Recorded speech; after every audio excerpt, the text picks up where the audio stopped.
Halo, nama saya Jeremy Lampus. Di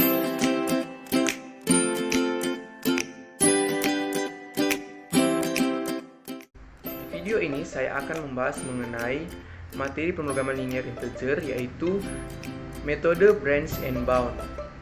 Tapi sebelum itu kita perlu tahu apa itu pemrograman linear integer. Nah, pemrograman linear integer atau bilangan bulat tergolong dalam pemrograman linear. Pemrograman linear integer ini menjadi linear jika beberapa atau semua variabel tidak dibatasi oleh integer. Program linear integer pada intinya berkaitan dengan pemrograman linear di mana atau semua variabel memiliki nilai-nilai integer. Nah, dalam integer linear programming terdapat beberapa solusi pendekatan integer. Nah, dua diantaranya adalah metode branch and bound yang pertama kali dikembangkan oleh Land and Doig, kemudian dilanjutkan oleh peneliti lain. Dan yang kedua, metode cutting plane atau disebut juga dengan algoritma pemotongan. Nah, khusus video ini kita akan membahas mengenai metode branch and bound. Nah, metode ini menjadi kode komputer standar untuk integer programming dan lebih efisien dibandingkan dengan metode cutting plane. Teknik ini dapat diterapkan untuk pure maupun mixed integer programming.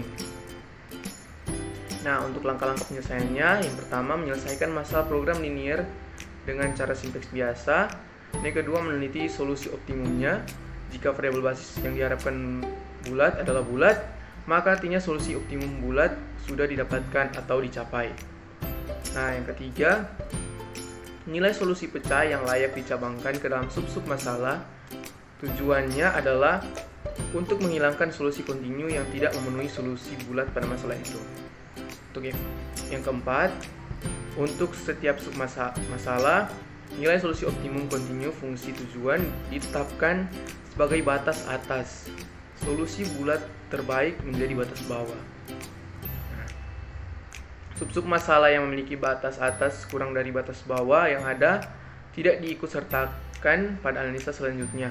Suatu solusi bulat layak adalah sama baik atau lebih baik dari batas atas untuk setiap submasalah yang dicari.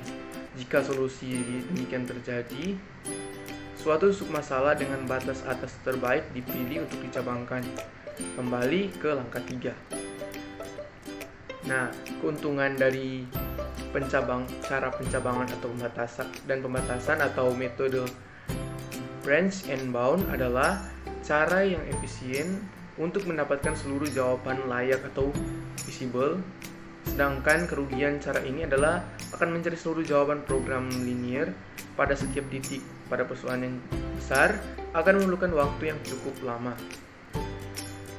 Nah, untuk lebih jelasnya kita lihat contoh.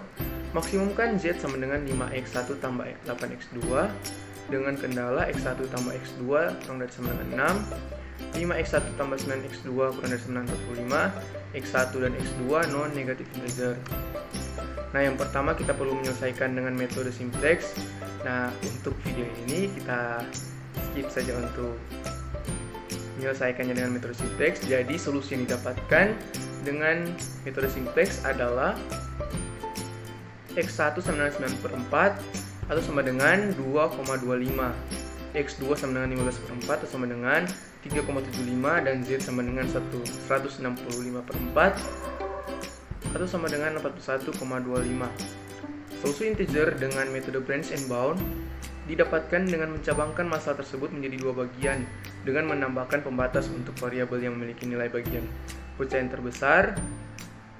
Kemudian setiap percabangan masalah diselesaikan dengan metode simplex untuk dicari nilai optimumnya. Nah, dalam contoh ini untuk variabel yang memiliki nilai bagian pecah yang terbesar adalah x2, yaitu sama dengan 3,75.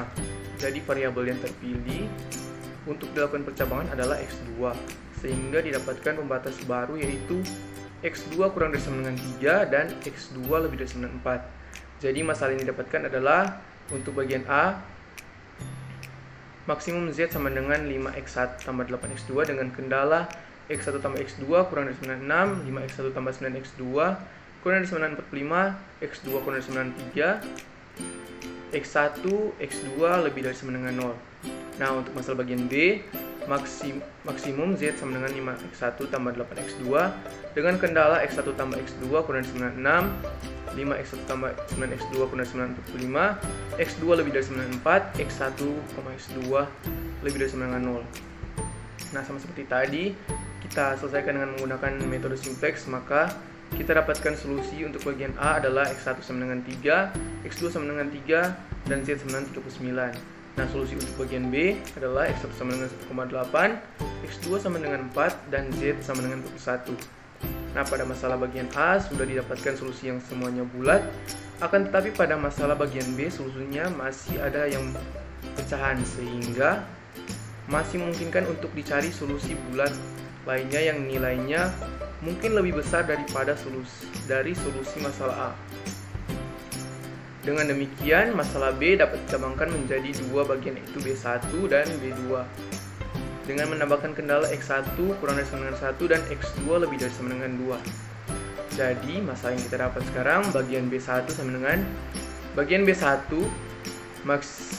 maksimum Z sama dengan 5x1 tambah 8x2 dengan kendala X1 tambah X2 kurang dari sama dengan 6, 5x1 tambah 9x2 kurang dari sama dengan 45, x2 lebih dari sama dengan 4, x1 kurang dari sama dengan 1, x1, x2 lebih dari sama dengan 0. Nah, untuk masalah bagian B2, maksimum Z sama dengan 8x1 tambah 8x2 dengan kendala x1 tambah x2 kurang dari sama dengan 6, 5x1 tambah 9x2 kurang dari sama dengan 45, x2 lebih dari sama dengan 4, x2 lebih dari sama dengan 2, x1, x2 lebih dari sama dengan 0. Nah, dengan menggunakan metode simplex seperti tadi, maka kita dapatkan solusi untuk bagian B1 adalah x1 sama dengan 1, x2 sama dengan 4,44 dan z sama dengan 40,55. Untuk bagian B2 tidak ada solusi yang visible.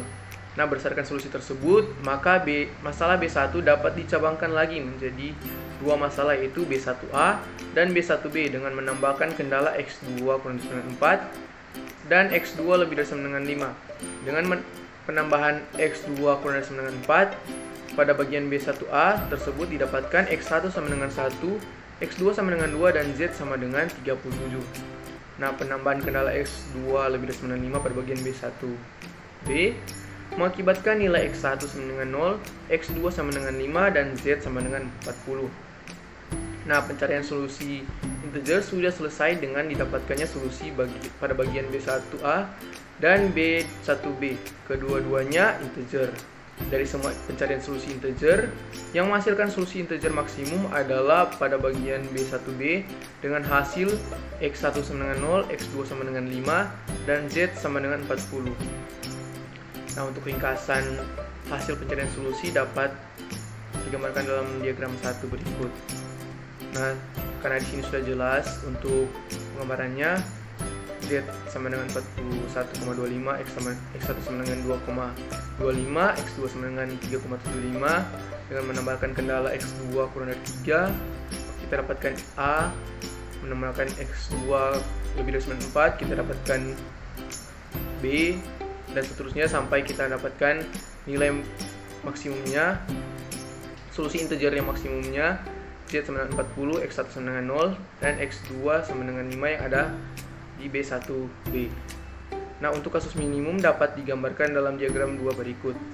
Nah, Z sama dengan 63, X1 sama dengan 4,5, X2 sama dengan 3,5 dengan menambahkan kendala X1 kurang dari sama dengan 4, X1 sama lebih dari sama dengan 5, sehingga dapatkan untuk kasus minimasi ini solusi integer minimasinya adalah X1 sama dengan 5, X2 sama dengan 4, dan Z sama dengan 71.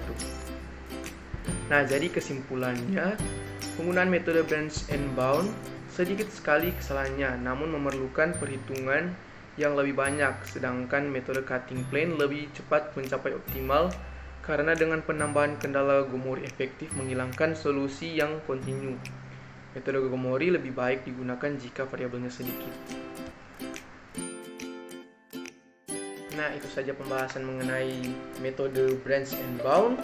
Semoga mudah dipahami dan dapat dipahami kami. Jika ada komentar atau kritik mengenai video ini, silahkan tinggalkan di kolom komentar. Sekali lagi terima kasih.